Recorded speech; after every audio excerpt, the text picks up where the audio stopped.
आज हिंदू अगर अपने मंदिर को वापस से पाना चाह रहा है, जी, उसको पाने की कोशिश कर रहा है, कानूनी लड़ाई लड़ रहा है, राइट। आप इसको कितना ज़रूरी मानते हैं? ये सवाल मैंने इसलिए पूछा क्योंकि इसी से जुड़ा अगला सवाल है, पहले इसका जवाब सुन लेते हैं। अगर आप विलेजेस या डिस्ट्रिक्ट में जाके किसी से ये सवाल करेंगे, इनको लगेगा ये कितना बेकार का सवाल है, मंदिर क्या वापस नहीं लेंगे, हमारा है। तो फिर आपका टारगेट ऑडियंस कौन सा है?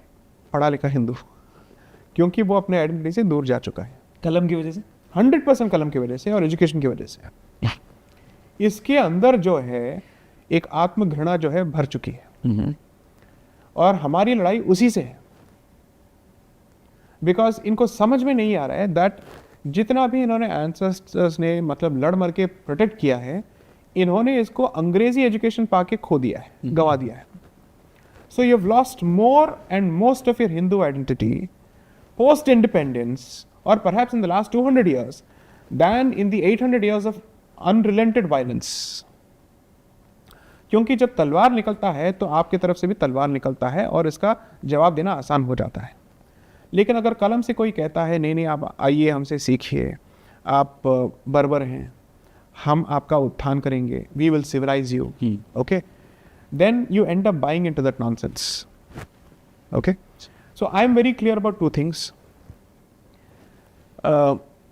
टेम्पल रिक्लेमेशन का जो मूवमेंट है ये पॉलिटिकल नहीं है, ये कल्चरल भी नहीं है, ये सोसाइटल भी नहीं है, ये आस्था की लड़ाई है। मैं कल्चर, सिविलाइजेशन और पॉलिटिक्स के आड़ में छिपना नहीं चाहता इस मुद्दे पे। This ultimately it's a question of Aastha, because ये हमारे एनर्जी सेंटर्स हैं। राइट। अगर आप सनातनी हैं और आप मंदिर की जो सिग्निफिकेंस है उसको समझते हैं, तो मूर्ति पूजा के बारे में जो आपका नॉलेज है वो तब तक कंप्लीट नहीं है जब तक आप उसके एनर्जी के बारे में नहीं जानते हैं, कॉन्सेक्रेशन के बारे में नहीं। एग्जैक्टली, प्राण प्रतिष्ठा के बारे में जब तक आप समझते नहीं है, then you don't understand the meaning of a temple. Right. So Bharat अपने आप में एक यंत्र है, ये फिलोसॉफिकल स्टेटमेंट नहीं है। राइट। हमारी जो मंदिरों की स्थापना होती है आप उसको कहीं भी नहीं बना सकते हैं, you have to find the right place. फिर उसका अपने एक शास्त्र होता है। द शिल्पकारी that happens in the mandir is of a very different nature all together. तो आगम शास्त्र का जो पालन होता है एक रीजन के लिए होता है। So therefore we are of the conscious view that a Sanatani who knows his roots can never say no we'll give up our temples. You don't have the option. Why? ऐसे बहुत सारे मंदिर हैं जो आज ऑक्यूपाइड हैं, ये बहुत सारे लोगों के लिए कुल देवता मंदिर होते हैं भाई। Correct. You don't have the option of giving up your कुल देवता मंदिर at all under any circumstances, क्योंकि आपका सीधा नाता होता है by way of a family or a कुल for that matter, or as a community or a group. You don't have the option of giving it up. And if someone says कि इसके repercussions क्या होंगे, I think that's a far-fetched question to ask for a different reason altogether.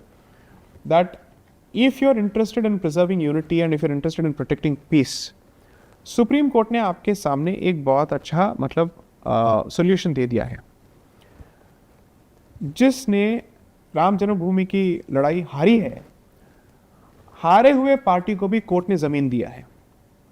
ये कोई court नहीं करता है, ये किसी भी टाइटल प्रॉपर्टी के डिस्प्यूट में होता ही नहीं है कि हारी हुई एक पार्टी को आप जमीन उठा के दे दें।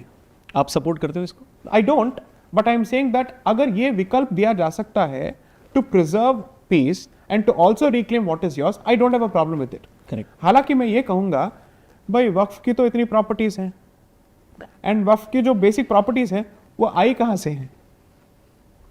So you should read a bit on this subject. जब मंदिर को ऑक्यूपाई किया जाता था तो मंदिर से जुड़े जितनी भी जमीनें थी उसको भी हड़प लिया जाता था और उसके नाम पे एक वक्फ बन जाता था। तो आपका जो प्रॉपर्टी है, जो आपकी जो संपत्ति थी, वो ऑलरेडी उनके पास जा चुकी है, उसके ऊपर आप और देना चाहते हैं ताकि आप अपनी जमीन वापस ले लें मंदिर बनाने के लिए। आई एम सेइंग ठीक है, we'll do even that, we'll go to that extent also. But ये 5 गांव का एक आर्ग्यूमेंट हो गया। अगर आपको वो भी मंजूर नहीं है